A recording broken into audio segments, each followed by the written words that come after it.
Great to have you join us. Now, the Autism Mine and Jampumeni communities in the eastern region nearly clashed yesterday after a youth group and some elders of Himine organized a news conference to protest mining in the community, as well as oppose the distillment of Himine Hene Osaberema Mrikisi Okasum Apori Ata by Osajefo Amoetia Oforipening. The youth group, after addressing the press, decided to take a tour of a mining concession which is closer to their only source of drinking water. Upon reaching the site, some workers of the mines who are residents of Jampumeni opened fire in the air, which necessitated a reaction from the Himine people. The confrontation continued until the Jampumeni residents blocked the main road that connects the two communities and physically attacked their brothers from Himine who attempted to cross the blockade to Osino. It took the intervention of a police reinforcement team from the regional police headquarters to restore peace. Here's leader of the youth group who organized the news conference. This, you can see, is irresponsible mining. When the act states that when there is a river, and this river is a source of drinking water for 3 communities, Dome, Achimihima, and Jampumeni, and they are supposed to give about 100 meters. Even if they have the right permit, which permit we have not been able to scrutinize, but looking at what is going on here, it's less than 10 meters to the river. Because when it comes to issues of law or questions of law, when you go to the Evidence Act, it states in Section 1 that questions of law are the preserve of the court. And then in Article 125, Clause 1 to 3, it states the final judicial power of Ghana rests with the judiciary. Neither the president or parliament nor even the agents or their signs can have or be given final judicial power. And so they cannot sit at a fee and indicate or dictate that based on alleged harassment, which is a criminal offense that should have gone to court, and then again, claim of ownership, which the 2 lands are supposed to adjudicate over, they have disputed our chief. We, the community, we love our chief because he has been doing a lot of things to help the community develop in support of the decision. So it's better our chief coming to this decision and make sure that everything is going to be solved amicably. I don't know that we're not going to allow. You could see when we went to the site, there was a gunshot at the site, and then we couldn't stood out to our temper. We just reacted to the gunshot. So they have to come down to our aid and then try to make sure that all these things are not happening again. Now, my colleague Maxwell Kudeko reports the rival community, that's Jampumeni, is also this morning organizing a news conference to react. We will get those updates before the bulletin is over. In the meantime, though, we stick to some politics now. And family and friends of Abdul Wasiu Idris, who was killed in a shooting incident at the NDC office in Kumasi, are demanding justice for the slain relative and colleague. A group calling itself Concerned Youth of Asawase blocked roads and burned tires today to register their anger and displeasure. Abdul Wasiu Idris was gunned down in February during an altercation between rival groups affiliated to the party. 3 people are currently standing trial for their alleged involvement in the incident. One of the accused persons, Akun, was granted bail earlier last month. Though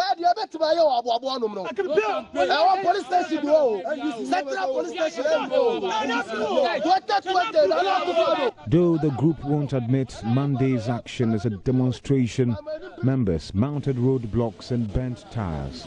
They later moved to the NDC regional office to register their displeasure, what they call unnecessary delayed justice.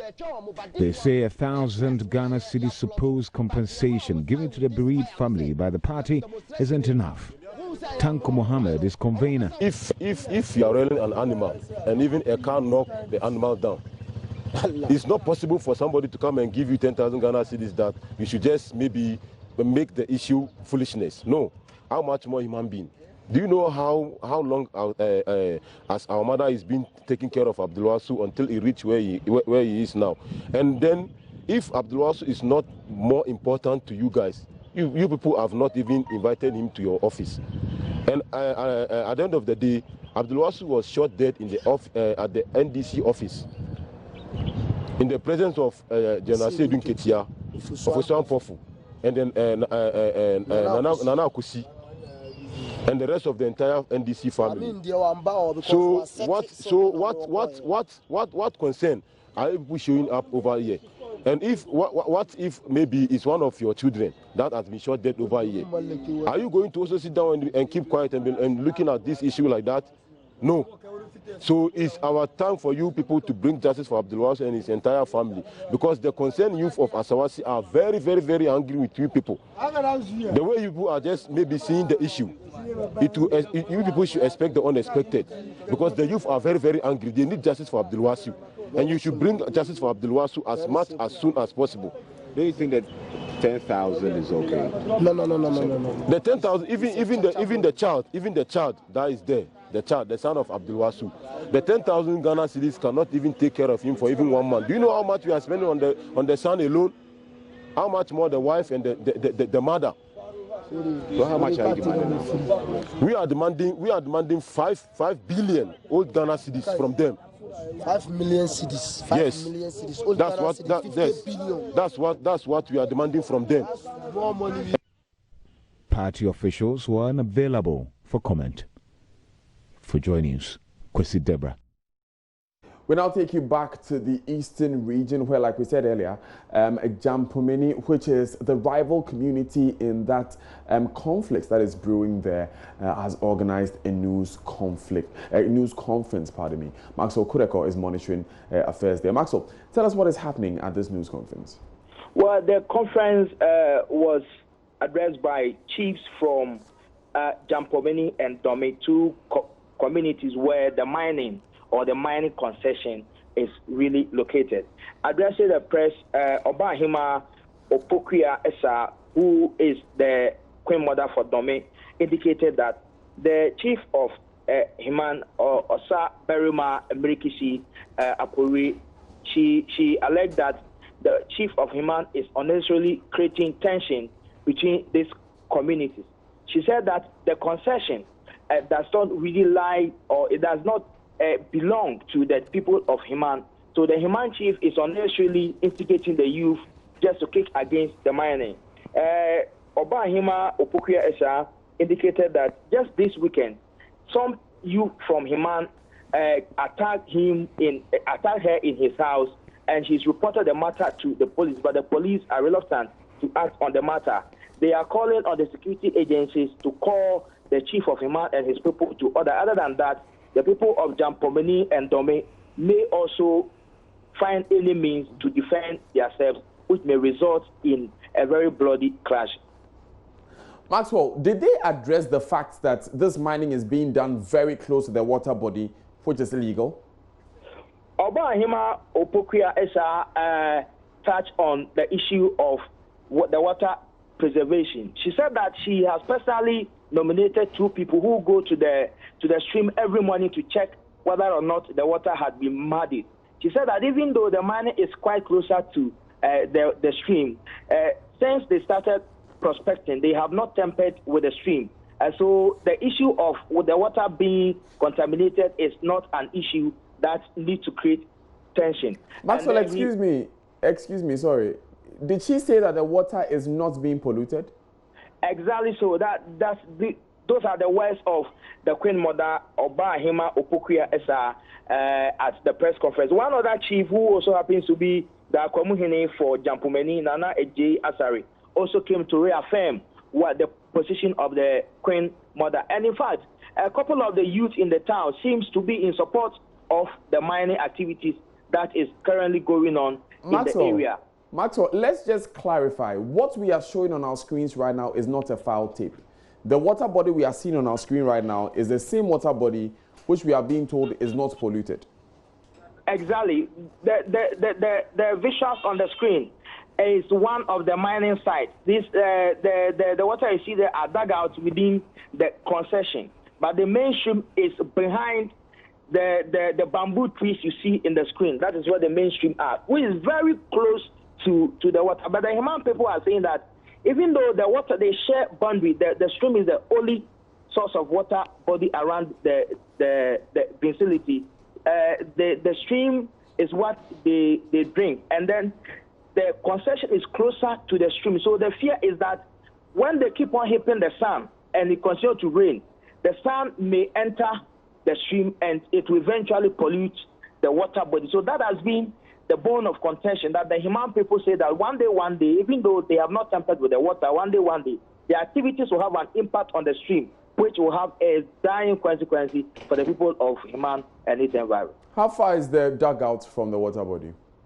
It's just a few meters away from the water body. We are told that the matter is currently before Kofodia High Court, whether or not the people should allow the Domi gold mines to mine, and then also the long life mining to also mine it. So the matter is before the High Court, pending determination tomorrow. So we are going to follow that keenly, and the report will happen from court. Thank you very much, Maxwell Kudeko, for that update. Now, from the eastern region, we go up north, where 2 people who died in violent clashes over a parcel of land at Dagomba line in Kumasi have been laid to rest after a short Islamic ritual.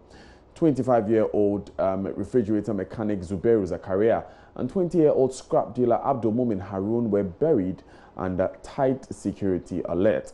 They were among casualties in 2 days in a 2-day confrontation in the dispute between scrap dealers and another group over ownership of land occupied by squatters. 120 people arrested in connection with the incident have been remanded into prison custody by the Asokore Mampong Magistrate Court. My colleague, Ohiming Teria of our security desk, filed this report. The Municipal Security Committee is taking steps to avert escalation of the violence.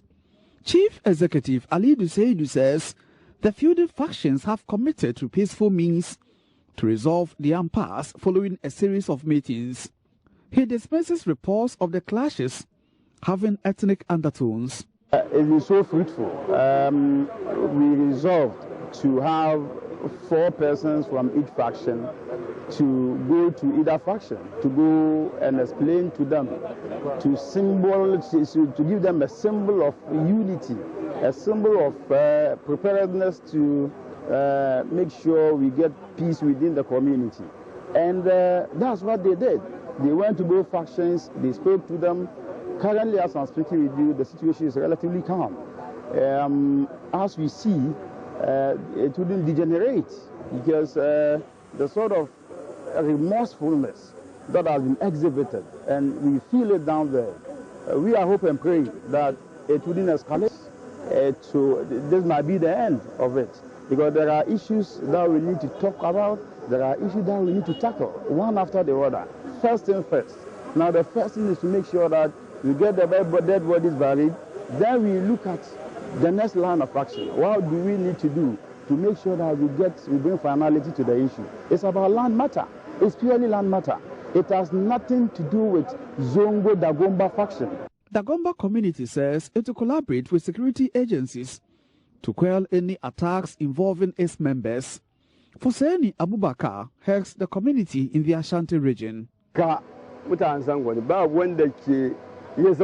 We hear some commentary we are unhappy about. There are suggestions that Gombas are fighting Zongo people. It's never true. We are all Zongo people.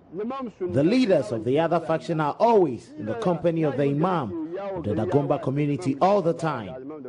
If the youth had prompted the Imam or his deputy, this wouldn't have happened.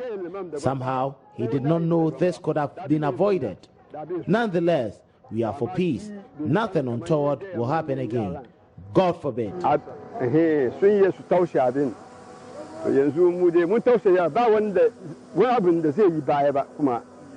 From Kumasi for Joy News, Ohiming Teria reporting. Still to come in the bulletin, Amnesty International to petition Shraj over court's decision reversing bail granted Gregory Afoko, who is accused of allegedly murdering the late Upper East Regional Chairman of the NPP. We'll be right back. Please stay.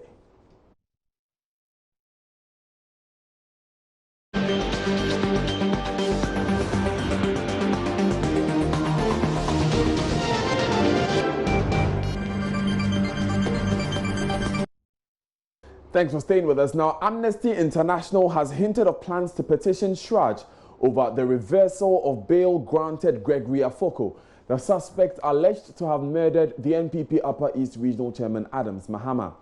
Lawyers for key suspect held for the murder of the NPP Upper East Regional Chairman Adams Mahama say they will challenge the decision of an Accra High Court to rescind the bail granted Gregory Afoko by another High Court.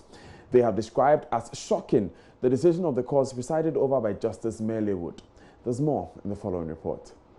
The AG's office, barely a month to the end of the Gregory Afoko trial, discontinued the case following the arrest of a second accused person. His lawyers will push and get an Accra High Court to grant him bail in March 2019. But Gregory Afoko will remain in the custody of the police. Contempt proceedings commenced against the IGP and Director General of the CID for disobeying the court order. The court has set July 22 to rule on this matter, but even before that happens, the state prosecutors argued before another high court that releasing Gregory Afoko would jeopardize the trial. Chief State Attorney Marina Appiah Paris said Gregory Afoko will not show up to stand trial. Mr. Afoko's lawyers urged the court to dismiss the application, insisting another high court had already ruled on the matter. Justice Merle Wood granted a request, rescinding the bail granted in March 2019. Spokesperson for the Afoko family, Nana Yaosei, finds the decision strange. I'm very surprised that a high court of coordinate jurisdiction will rescind the bail granted to Greg Afoko when same has been appealed against. There's a pending appeal in respect of the bail granted to Greg Afoko. So I'm wondering the jurisdiction with which she rescinded the decision. The trial of Gregory Afoko is meanwhile expected to commence on July 17, 2019. Meanwhile, law lecturer and private legal practitioner Justice Shremsai is calling on the Ghana Bar Association to condemn the recent development in the trial of Gregory Afoko. According to him, what happened at the High Court yesterday was an anomaly the bar cannot ignore. We should be ashamed of ourselves as a bar. We should be very much ashamed of ourselves as an association which has had a great history of defending the liberties and the rights of simple individuals. Right. To be silent on an event of this nature is something that I cannot even fathom. And I pray that the bar at a point would start speaking on this particular issue. It is not a normal thing. Now, speaking to Joy News a while ago, Country Director for Amnesty International Ghana, Robert Amwafo, said his outfit will petition Shraj over the matter. This Mr. Gregory Afoko was granted bail. He wasn't allowed to enjoy the bail. And within 2 months, when he was supposed to enjoy the bail, he was kept in custody. So which means that that human right that he had as an individual to enjoy that right was not accorded him until this case has happened, when it has been rescinded. And we are very concerned that the police or whichever institution hindered this right to be enjoyed did this, and it was not considered in the process.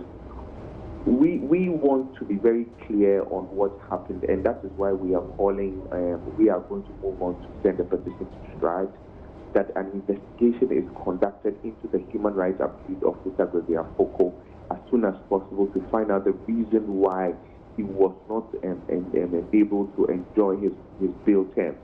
Because it is rather unheard of that a court of competent jurisdiction would give somebody this right and he's not able to enjoy it as expected.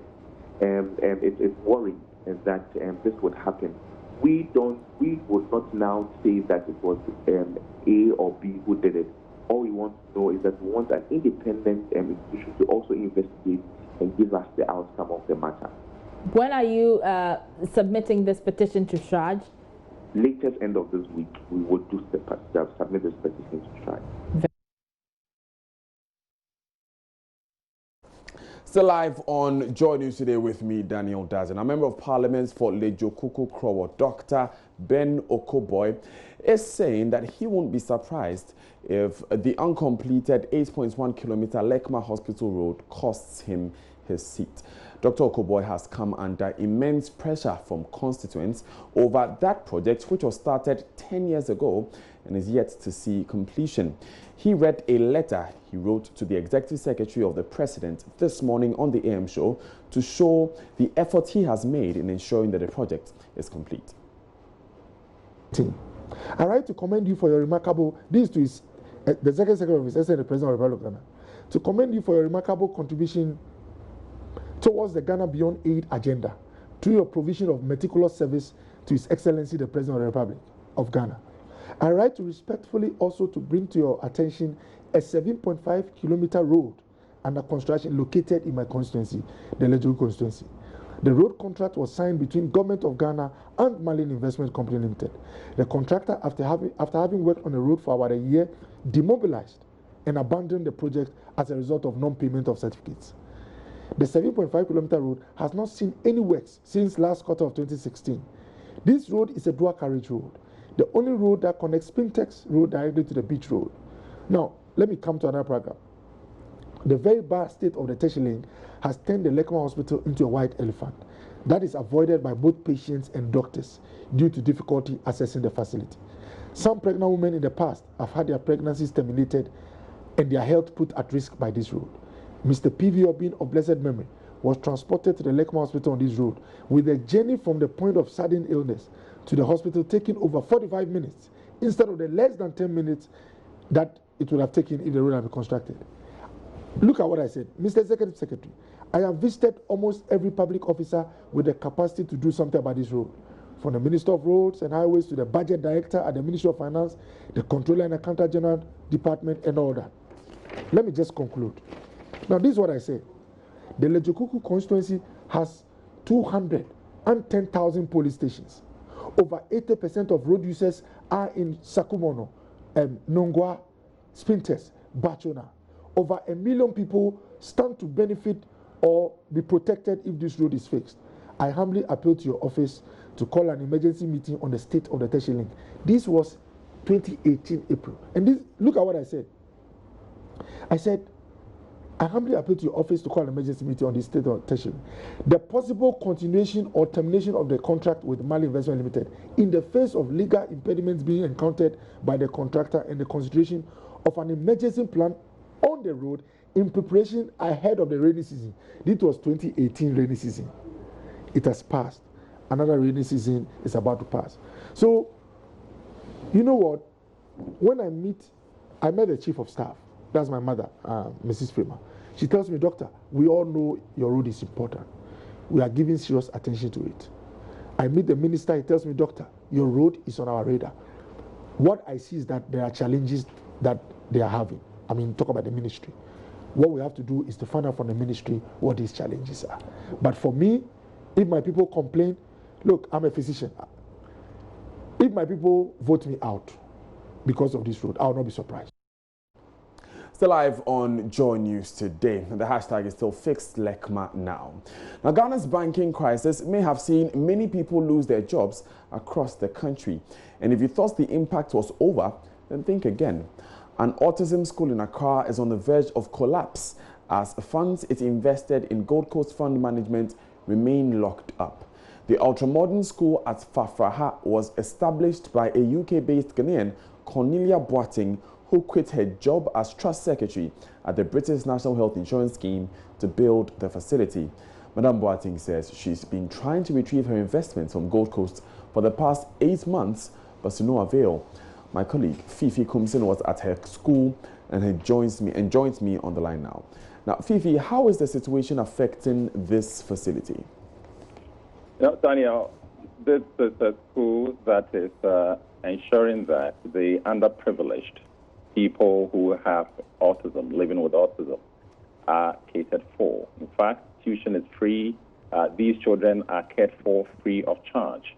As you just read, Madam Cornelia was in the UK. She had worked for 30 years. She already has 2 children who live with autism. So she decided to come down to Ghana, inspired by the reality of her children living with autism, came to Ghana and established this particular school. Now, after the school had been established, it had to keep running. Teachers had to be paid. So she sold her family home and invested the money in Gold Coast and hoping that she would be able to earn monthly returns to pay teachers. In fact, the investment was in October of 2017, and it was supposed to mature in 2018. That is 1 year after. It's unfortunate, according to her, that after that, she's been trying to retrieve this money, and she's not been successful. The result is that the school is nearing collapse, because right now there's a big struggle even trying to pay the teachers who take care of the children. 20 teachers in the school. And you know, the children require special attention. So you have one teacher to about 2 pupils, 2 children. And that is the reality there in the school. The woman is really in distress, according to her, and she needs real help from the Bank of Ghana to deal with the situation and get her investment. How much does the company owe her again? She invested 200,000 Ghana cedis in Gold Coast Fund Management, according to her. Now, did you speak to her about the correspondence the company has had with her? According to her, she's been going to the company, Gold Coast Fund Management, and the people have not been nice to her. They've been mostly hostile, according to her. She has been thinking of going to court, but the reality on the ground is that she doesn't have money. Of course, all her money is locked up in this particular company, and so she doesn't even have money to have solicitors to go to court. And she also realized that, you know, so many people have already gone to court over this matter, and so she doesn't even know what the outcome of she going to court would be. Thank you very much, Fifi Kumsin, for that update. Now, before we go for business, management of Consar Construction Company Limited, Kumasi, has been given a week to clear overgrown bushes surrounding its project site for the Garden City Mall at the Siami Roundabout in Kumasi, or face legal action. A number of shop owners found trading in a dirty environment were made to stop work and clear the nuisance as the Multimedia Group and the Kumasi Metropolitan Assembly took their sanitation enforcement drive to Swami Roundabout and part of Edum in Kumasi. Love FM's Erastus Asaridonko reports. 30 overgrown bushes line up the erected fence constructed around the ongoing Garden City Mall project, leading to the Swami Roundabout, giving the area an unkempt look.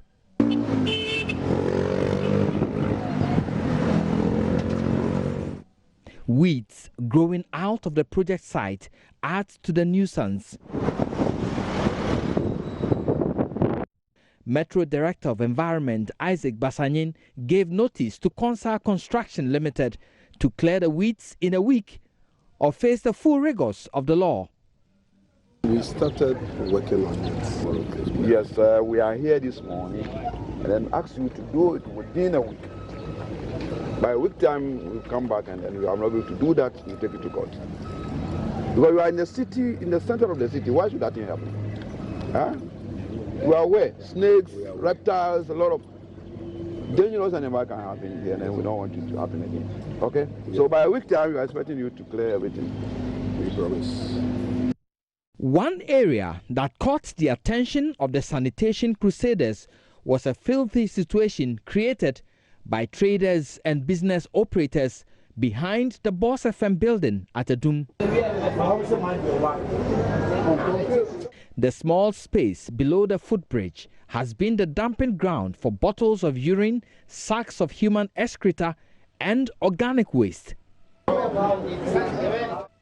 Trading was halted and shop owners were made to clear the nuisance. Yes, really, it's quite surprising and unfortunate that people are selling here and you have this huge number of refuse packed at an area where human beings are staying and then where human beings are selling and where human beings have been eating. So I've asked them to abate the nuisance immediately and then God so good, they are abating it. And I've given them 2 days to remove the whole thing from that area. Many shop owners were made to clear droppings of waste in front of their shops. Some engaged the environmental officers in verbal exchanges. The kind of people that you are before me proceeding to talking to you.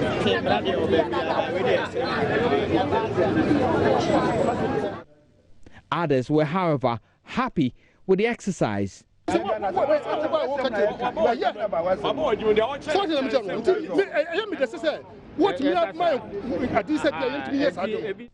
But in the end, they all complied with the order to abate the nuisance immediately.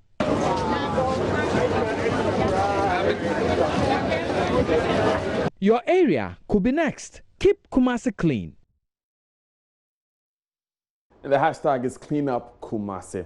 Coming up in business, Tema Oil Refinery makes request to purchase locally produced crude oil from tallow. Stay with us. Daryl Kwao has the latest.